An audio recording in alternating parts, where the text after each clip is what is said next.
Clubs at every level of the football pyramid are becoming smarter and more efficient. How? The use of data. To hell with conventional wisdom. The way we've been doing it has not been working. Analysts are now recording data from thousands of actions during games and training sessions to help shape pre-match preparation and post-game debriefs, pinpoint transfer targets and develop young talent. The genie is out of the bottle. I don't think it's going back in. We may know more about the opposition than they actually know about themselves. The growing use of analytics in football has attracted criticism and cynicism. These are athletes, they're not spreadsheets. Battle lines have been drawn between the analysts and the traditionalists. Can football be translated into numbers by data bots, or does it require special insight from real football men?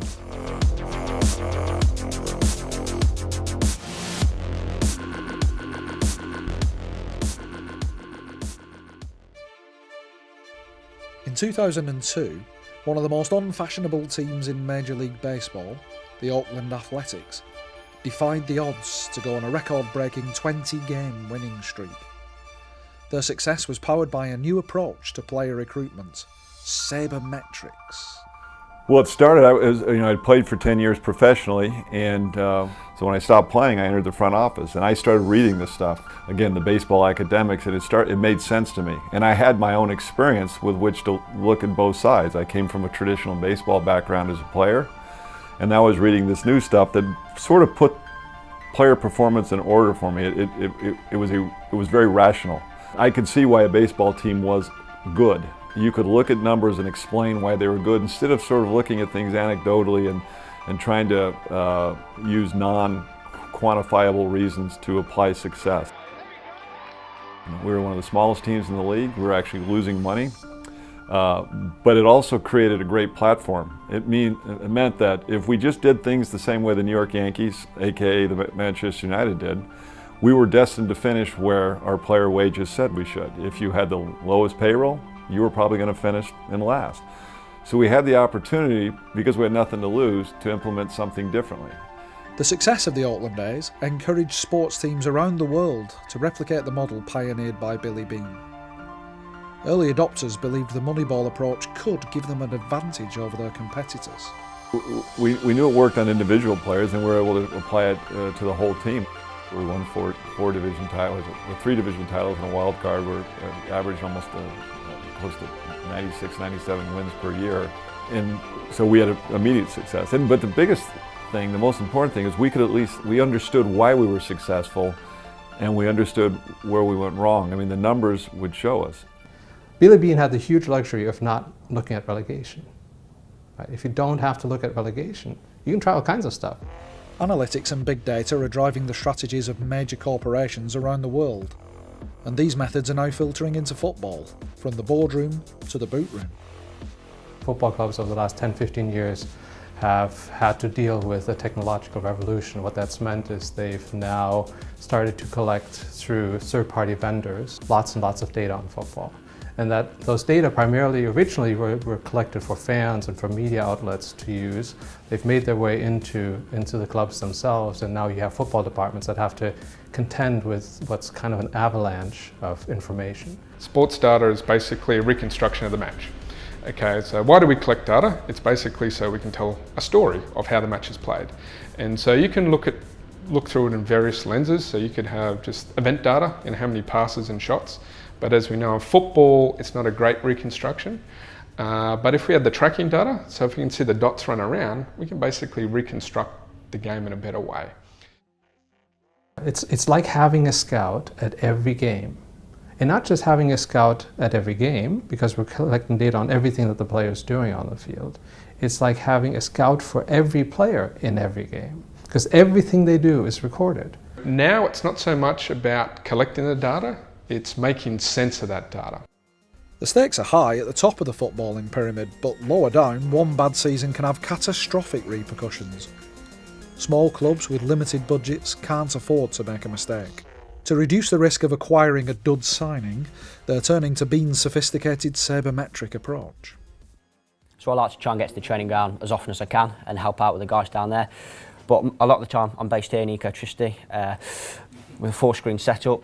I'm surrounded by a lot of energy traders, and at times there's millions of pounds deals getting made, and I'm sat here watching League 2 football and providing analysis. So it's a pretty unusual workplace and probably quite different to a lot of analysts in the Football League, but it's good. So here at Ecotricity, I'm the Chief Operating Officer. In energy trading, we buy and sell energy, mostly buy, to meet the needs of our customers on a day-to-day basis. We're able to take a lot of the skills and the data analysis that we undertake in the trading front of energy into the world of football. So we saw it as an opportunity to be creative in the data and analytical space and see if we can form a competitive advantage at a lower level. It wasn't really necessarily about budgets, but it was about trying to maximise what we can get out of every single player that we recruit, trying to bring together a list of players that is the best from the manager's eye and augmenting that with the data. And also performance-wise, we just wanted to understand all aspects of our performance. So it's essentially doing the same thing in business and taking that into the world of football. The Billy Beane story is really originally a story about player recruitment and finding inefficiencies in the market on the back of going against conventional wisdom, really. They used data to try and scout players, to try to find players that no one else wanted, that were able to do things that would help the team win. Manchester United and Burnley are very different clubs despite the fact that they play in the same league, and as a result Burnley has to take a very different approach to putting together a team than Manchester United. There's a lot of money being spent, but for more the mid-level clubs, there should be bargains available. So if they're smart with the data and if they look through it with a certain lens, they could be able to find some gems out there. Yeah, this is where all your goals have come from. So a lot of them are in the 6-yard box. So we get the ball to you in there. That's where you're dangerous. That's my bread and butter. Yeah. The recruitment side for a small club, like you say, is really, really key, and it's important that we're different. In January, every club will be after the same players, and probably we can't compete for those players that everyone's after, so we have to find other types of players, and we have a different way of playing, and we have to find players that can fit into that, and we have to use the data for that. Yeah, I think the one I would definitely pick out is Christian Deutsch. He's been our top scorer last year, he's our top scorer this year. I think he's second or third highest goal scorer in the top 6 English leagues in 2017. Well, yeah, I think Christian's done better than we have envisaged, but we knew that the basics were there. We knew he could score goals. We knew he got in the right positions on the pitch because his data showed that, and it was then a case of us trying to work with him how to convert those chances from the positions he got into, which his data showed. So that one is proof of the data works. I mean, the value for money on that one, to say we paid £30,000 for him, and he's worth an awful lot more than that now. Tom, who looks after the data, I'll give him a list of targets and he'll go through them and give us graphs in terms of their value and what they're good at, what they're not good at, what their metrics are in terms of if it's a striker, goals, expected goals. As analytics evolves, new metrics arrive, and some are more widely accepted than others. Expected goals is one example of such a seemingly divisive tool. So what exactly does it mean? It's a measuring tool of the probability of that shot from that specific location and resulting in a goal. So we look at thousands of different shots that occurred in League 1, League 2 and National League, so we make it relevant to our level of football. We'll then apply where it was on the pitch, the angle, the distance, was it a headed shot, was it a shot with a feet, how was it assisted, put all those things into a algorithm that will then produce a number which will tell us how likely that is to result in a goal. If the expected goal is 0.15, 15% of the time, a shot from that location will result in a goal.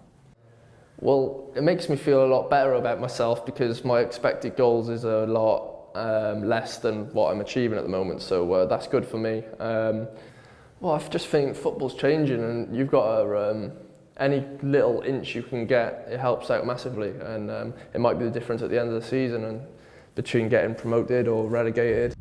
I had 9 games without a goal this season, and the manager pulled me and said, listen, he said, I don't want you to go, I know we're having bad results at the moment, but I don't want you to try and get involved and do stuff which you're not as good as. He said, you're best when you're in the box and you stay the width for the goals. That's where you score your goals. And I've done that, and I've gone on a little bit of a goal scoring run, so that's where the stats have helped me and the manager. So it tells me where to run and what positions I should get myself into to help my game as much as possible on the team. Competing against the Premier League's mega-rich requires creative thinking. To punch above their economic weight, Southampton created the Black Box, a live database collecting player metrics from every major league. This has enabled them to acquire players of undervalued talent and sell them on for a profit. Sadio Mane, Dejan Lovren, Morgan Schneiderlin, Victor Wanyama, the list goes on. A lot of the KPIs that we look for the different positions is something else that's been consistent for quite a while. So a lot of the scouts know the type of players that we're looking for at the football club. So they'll already be creating scout reports for any players that they've seen up there, so they can recommend them to put on our target list and someone that we need to look at as a potential signing for the football club. But we'll also kind of use the data on a global scale to highlight any top performers, and from that will be an area that we need to provide some more scouting information on. So that'll be from the eye, from our scouts. Yes, there are some players that will have been signed because their stats look good. Payet at West Ham was a good example. Gabriel at Arsenal was a good example of that kind of an approach. But that's really kind of missing the point. The point of analytics is doing things differently. One of the reasons for these crazy prices that we're paying for players these days is that people get really wedded to one player. They think that this is the guy, we need to have him, and we're willing to pay over the odds. What data can help you do is generate options. That maybe find guys that are kind of like that other guy, or maybe who would fit into the team in a slightly different way. And it allows you to walk away from a bad deal. It allows you to walk away from a really expensive deal. Football has actually been collecting the most data for the longest time. But football is the most complex sport. So it's low scoring, it's continuous, it's time varying, it's very strategic. Okay, it's very subjective. So just say you and I were analysing a game, we could come up with different opinions. When you compare it to other sports like basketball, it's high scoring. Tennis and American football, they're segmented. Baseball, it's segmented. You know, it's very easy to do the analysis. You have a lot of data points. So the key for football is actually to come up with the right language and ask the right question for specific things. How was our formation? How did we press? How were we on set pieces? Did we attack by the counter-attack? All these different things we have to learn directly from data. You know, when I played, it was a video recorder, and looking at the game back now, we monitor them, you know, every day, and in terms of their sleep, their training, everything they do really is massive. We may know more about the opposition than they actually know about themselves. Yeah, I think a coach's eye can see a certain amount. What the data does is just back that up. We can look at data of the team we're about to play, and we can break down strengths and weaknesses of the team that we're playing. There was a game a few weeks ago, a game that we actually went on to win. In my opponent report, I noticed that the team played pretty deep, their average position was quite deep, and their pressing metrics weren't very high, so they allowed you a lot of time on the ball. I suggested that we'd be able to play a lot of football, and we did. We sort of passed them to death, really. And then I'd also highlighted an area where they were weak and they conceded a lot of shots. I said if we can get our key players in these areas, there's a fair chance we can score from here. And we actually scored our first goal in exactly that area. Data in terms of pre-match, a lot of it is video-based, but in terms of statistical data, it's used to, I guess, to look at trends. So it won't be just from one game, we'll look from game to game and build up a database to kind of create a performance profile on that team and look at any individuals that are maybe performing to a higher level. The Black Box also helps Southampton develop homegrown talent they can sell for huge profit.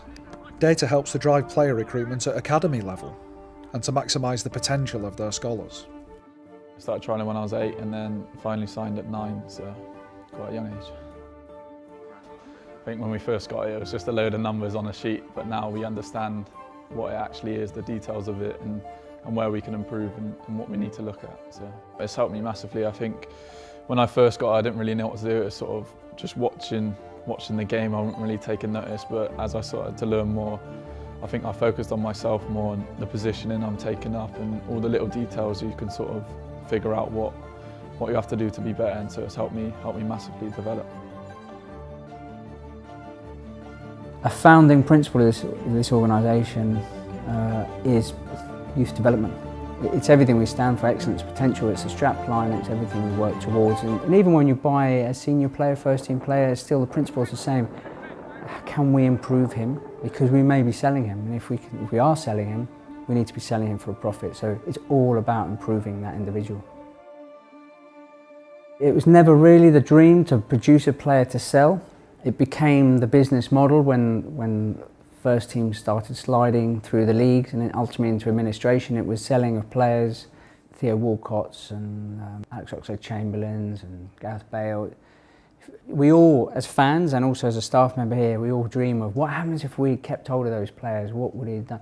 Well, the reality, if we kept hold of those players, we would have gone out of business. There's a huge amount of data that's collected around the players, from match day data to the way they sleep, to the way they're feeling in the morning, to training, their power outputs in the gym. The challenge is, what do we do with that data, and how important is it, the analytics around that data? So on a daily basis, we collect information from players from GPS units. So we would look at distances covered, the speeds at which they're covered, and other information such as accelerations and decelerations. And we would use that in a more individualised approach, so we can optimally adjust their training programs to make sure that they're fresh and they're in peak condition come match day.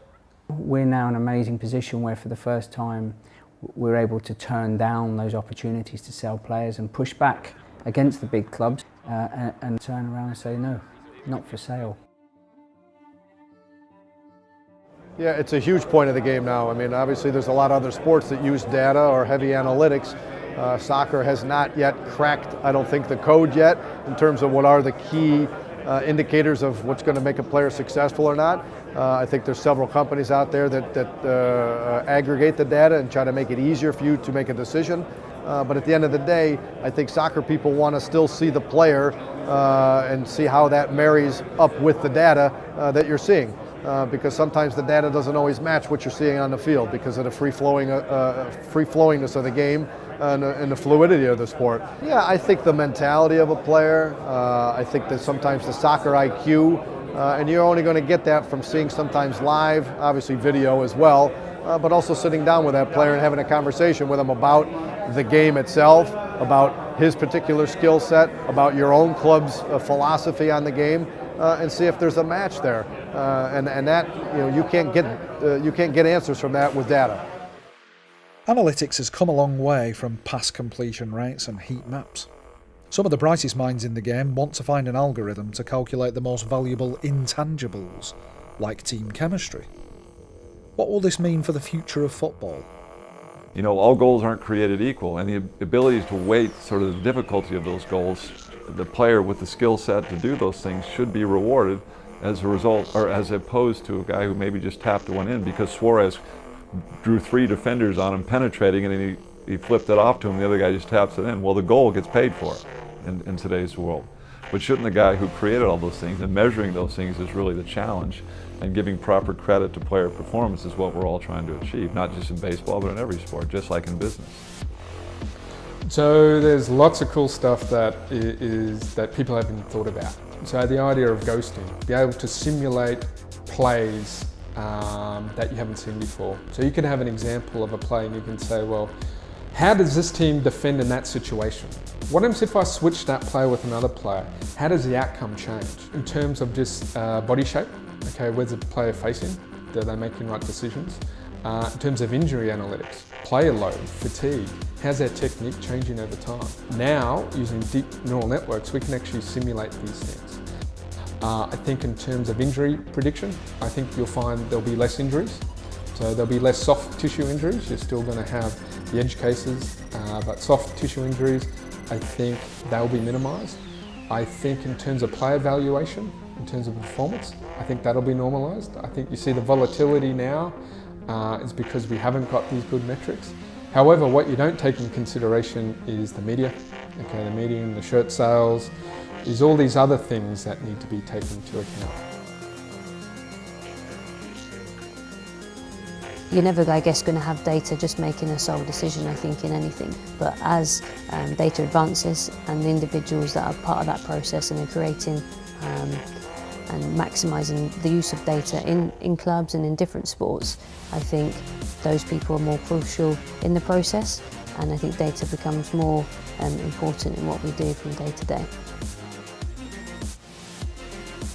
We have to communicate with domain experts, and if we can't speak their language, then we're basically not going to be let in. It's an exciting area to be in because it's constantly evolving and improving as technology improves. The genie is out of the bottle. I don't think it's going back in.